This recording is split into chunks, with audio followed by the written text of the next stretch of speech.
ખેડૂત ભાઈઓ, આજે આપણે આપણા જે પાક પેદાશની બજાર ભાવની ચર્ચા કરવા માંગીએ છીએ એ બજાર ભાવની ચર્ચાનો આપણો પાક પેદાશનો મુદ્દો છે આપણી લાલ ડુંગળી. લાલ ડુંગળીમાં અત્યારના દિવસોમાં આપણે જે ભાવથી માલ વેચી રહ્યા છીએ આ ભાવ અને નજીકના દિવસોમાં એના ઉપર ફેરફારો કાંઈ પણ આવવાની શક્યતા હોય તો કેવા રૂપમાં છે, દેશના કયા વિસ્તારમાંથી આવી શકે છે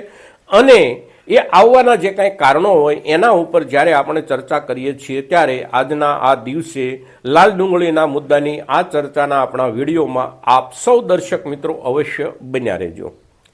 નમસ્કાર ખેડૂત મિત્રો, જય કિસાન જય ભારત. ખેડૂત ભાઈઓ, આજે તારીખ 6 માર્ચ 2025 ગુરુવારનો દિવસ છે. માર્કેટિંગ યાર્ડોમાં કામકાજનો આજે અઠવાડિયાનો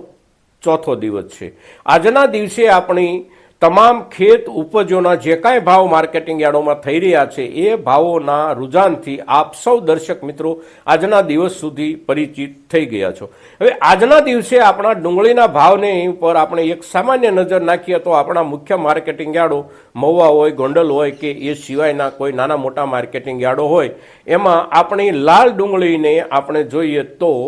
નીચલા દરજ્જાનો એટલે કે થોડો હલકી કક્ષાનો માલ છે આપણો, તો એ 200 રૂપિયાથી લઈ અને 250, 275 રૂપિયા સુધી વેચાઈ રહ્યો છે. ત્યાર પછી આપણે સામાન્ય દરજ્જાના માલની વાત કરીએ તો 275 રૂપિયાથી લઈ અને લગભગ 325 કે 350ની આસપાસ વેચાઈ રહ્યો છે. સારા માલને આપણે આજના દિવસે ભાવની સ્થિતિના લેવલે જોઈએ તો 350 રૂપિયાથી લઈ અને 400 રૂપિયા સુધી આપણો સારો માલ વેચાઈ રહ્યો છે. બેસ્ટ માલ આપણે જેને કહીએ એ માલ આપણો 400 રૂપિયાથી 450 અને સુપર બેસ્ટ માલ જે કાંઈ છે બજારમાં જેનો ખૂબ સારો ભાવ મળી શકતો હોય આ પ્રકારનો જે આપણો માલ છે એ માલ 450થી લઈને 500 રૂપિયા સુધી આપણી લાલ ડુંગળી વેચાઈ રહી છે. હવે આ જે બજાર છે આપણું એ બજાર ગયા અઠવાડિયામાં પણ લગભગ આ જ સ્થિતિએ હતું. ત્યાર પહેલાના અઠવાડિયામાં આપણે જોઈએ તો પણ એકંદર બજારની લાલ ડુંગળીના બજારની સ્થિતિ આપણી આ પ્રમાણે હતી. વિતેલો આખો મહિનો આપણે જોઈએ તો આપણા લાલ ડુંગળીના ભાવમાં કોઈ મોટો ઘટાડો નથી, કોઈ મોટો વધારો નથી. એકંદર 15-20 રૂપિયા, 25 રૂપિયા દરેક આઇટમમાં થોડા ઘણા એકાદ બે દિવસના ફેરફાર સાથે આપણું બજાર ચાલી રહ્યું છે લાલ ડુંગળીમાં. હવે આ પ્રમાણે જે બજાર આપણું ચાલી રહ્યું છે એક મહિનાથી લગભગ સ્થિરતા છે, તો આગામી દિવસોમાં આ સ્થિરતા થોડી ઊંચી નીચી થઈ શકે કે કેમ, આ આપણા માટે અગત્યનો સવાલ છે અત્યારના દિવસોમાં. કારણ કે આપણા ડુંગળીના પાકમાં મોટા ભાગે એવું હોય છે કે દિવાળી પછીના સમયમાં સમયાંતરે આપણા જેમ જેમ ખેતરો ખાલી થતા જાય એ પ્રમાણે આપણે વાવેતર કરતા રહેતા હોઈએ છીએ. એટલે ડુંગળી આપણી એકંદર લગભગ છેક મે મહિના સુધી નીકળતી રહે છે અને આપણી પાસે ડુંગળી દરરોજ નવા નવા રૂપમાં આવતી રહેતી હોય છે. તો અત્યારે હવે પછીના દિવસોમાં આપણા જે કોઈ ખેડૂત ભાઈઓ પાસે ડુંગળી પાકીને આવવાની છે એમને માટે એક જિજ્ઞાસા હોય છે કે આપણી ડુંગળી 15 દિવસ પછી કે અઠવાડિયા પછી જ્યારે આવશે ત્યારે બજારની સ્થિતિ કેવી હશે. તો બજારની સ્થિતિ કેવી હશે એના ઉપર આપણે વિચારવું હોય તો અત્યારના દિવસોમાં જે જગ્યાએ આપણું બજાર છે એ જગ્યાએ બજાર જળવાઈ રહેવાના જે કાંઈ કારણો આપણને દેખાઈ રહ્યા છે, અગર તો એમાં ફેરફારના જે કાંઈ કારણો હોઈ શકે એના ઉપર આપણે સૌ પહેલાં નજર નાખવાની રહેતી હોય છે. તો આપણે જોઈએ તો મહારાષ્ટ્રમાં ડુંગળીના જે મુખ્ય બજારો છે લાસલગાંવ, નાસિક, ધુલે, ઔરંગાબાદ, મધ્યપ્રદેશમાં જે ડુંગળીના મુખ્ય બજારો છે રતલામ, ઉજ્જૈન, નીમચ, આ બધા બજારો, તદુપરાંત રાજસ્થાનના બજારો કોટા, જોધપુર, જયપુર, અલવર અને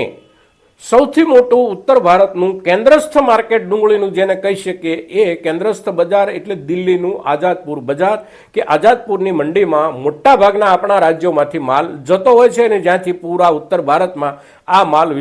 વિતરિત થતો હોય છે. તો એ દિલ્હી આઝાદપુર મંડીના બજારથી લઈ અને આપણા નાસિક ધુલિયાના બજાર, મધ્યપ્રદેશના બજારો અને આપણા ગુજરાતના બજારો ડુંગળીની આવકો એકંદર માલની જેટલી ડુંગળીની જરૂરિયાત છે અત્યારના દિવસોમાં એટલો જ માલ બધા જ માર્કેટિંગ યાર્ડોમાં આવી રહ્યો છે. હવે અત્યારે આ પરિસ્થિતિ નથી તો આગામી દિવસોમાં હવે પછી અત્યારે આપણે માર્ચ મહિનામાં છીએ, માર્ચ મહિનાની શરૂઆતનો આપણા પહેલા અઠવાડિયામાં છીએ, ત્યારે આગામી દિવસોમાં હવે વિશેષ પ્રમાણમાં ક્યાંયથી ડુંગળીનો મોટો જથ્થો બજારમાં ઉતરી જાય આવી સંભાવનાઓ હવે પછીના દિવસોમાં માર્ચમાં પણ નથી રહેતી, એપ્રિલમાં પણ નથી રહેતી. માલ આવતો રહેશે નિરંતર આપણી પાસે આગળ પાછળના વાવેતરોના આધારે, પણ એ માલ બજારની જરૂરિયાત કરતાં ખૂબ મોટા જથ્થામાં વધી જાય આવી પરિસ્થિતિનું નિર્માણ થવા નહીં શક્યતાઓ હવે બહુ ઓછી દેખાઈ રહી છે. તો આ પરિસ્થિતિ જ્યારે છે ત્યારે આપણે 8 દિવસ 10 દિવસ કે 15 દિવસ પછી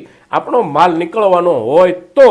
એના ઉપર આપણે હવે ખેડૂત તરીકે એક ધ્યાન એ રાખવાનું છે કે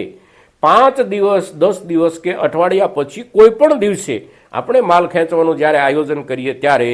બરાબર એક વાતની ખાતરી કરી લઈએ કે આપણા માલની ક્વોલિટી બનવામાં હજી 2 દિવસ 5 દિવસ કે અઠવાડિયાનો સમય બાકી છે, તો એ સમય પસાર કરી અને આપણે આપણા ખેતરમાં ક્વોલિટી બનવા દઈએ. હવે માલના ભાવો ઉપર કોઈ દબાણની શક્યતાઓ બહુ ઓછી થઈ ગઈ છે, અને જ્યારે દબાણની શક્યતાઓ ઓછી જ થઈ ગઈ હોય ત્યારે બજાર જળવાઈ રહેવાના સંજોગો આપણી સામે ઊભા થયા હોય ત્યારે આપણે ક્વોલિટી જેટલી સુધારી શકીશું એટલો આપણને વિશેષ લાભ મળવાની શક્યતાઓ હોય છે. અને આ વિશેષ લાભ મળવાની શક્યતાઓને આપણે આપણા જ ખેતરમાં સુધારી લઈ શકીએ છીએ. કોઈ પણ પ્રકારની માલ ખેંચવાની ઉતાવળ કર્યા વિના સારામાં સારી ક્વોલિટી આપણા ખેતરમાં આપણા પડામાં જ્યાં સુધી ન બને ત્યાં સુધી આપણે આપણી ડુંગળી ન ખેંચીએ, અને ખેંચતી વખતે પણ જરૂર લાગે અને આપણા ખેતરની પરિસ્થિતિ પ્રમાણે આપણને દેખાય કે ગાળી અને માલ ખેંચવાની જરૂર છે તો એ પ્રમાણે પણ આપણે કરી અને ખેતરમાં આપણે અઠવાડિયા 10 દિવસ કે 15 દિવસનો અંતરાલ ઊભો કરી અને આપણા દરેક માલના પહેલો માલ, બીજો માલ કે ત્રીજો માલ દરેકની સારી ક્વોલિટી બનાવી શકીએ, અને સારી ક્વોલિટી બને ત્યાં સુધી આપણે ધીરજ રાખી શકીએ એવી બજારની સ્થિતિ અત્યારે આપણને દેખાઈ રહી છે. ધારો કે બજારમાં 5-10 રૂપિયા કે 25 રૂપિયા ઘટાડો આવે તો પણ ક્વોલિટી જો આપણી સારી બનેલી છે તો એના ઉપર ઘટાડાની બહુ અસર નહીં થાય. આપણે પણ 5 દિવસ 15 દિવસ કે એકાદ મહિનો માલ સંગ્રહ કરવો છે તો આપણા ઘરમાં કે આપણા ખેતરમાં આપણે માલનો સંગ્રહ કરી શકીએ. આ પ્રકારની સ્થિતિ સુધી આપણા માલને આપણે આપણા ખેતરમાં તૈયાર થવા દેવા માટે સૌ ખેડૂતોએ ધીરજ રાખવી ખૂબ જરૂરી છે. મિત્રો, આજના દિવસે ડુંગળીના બજાર ઉપર તમામ પ્રકારની અત્યારના દિવસોની ચિંતાઓથી આપણે બહાર નીકળ્યા હોઈએ એવું અત્યારે દેખાઈ રહ્યું છે. અત્યારના બજારના આપણા ભાવ જે આપણે જોયા એ પ્રમાણે નજીકના દિવસોમાં જળવાઈ રહેશે, આ પણ અત્યારે બજારના સંકેતો ઉપરથી આપણને દેખાઈ રહ્યું છે. તો કોઈ પણ પ્રકારની વિશેષ ચિંતા વિના આપણે આપણા માલની ક્વોલિટી બને એ માટે ખૂબ કાળજી રાખી ધીરજ રાખીએ એટલી દરેક ખેડૂતને નમ્ર વિનંતી સાથે આજના દિવસે આપણે જે કાંઈ ડુંગળીના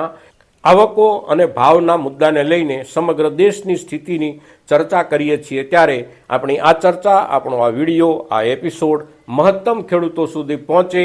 એવા આપ સૌના તરફથી પ્રયાસો થાય એવી અપેક્ષા સાથે જય કિસાન, જય ભારત.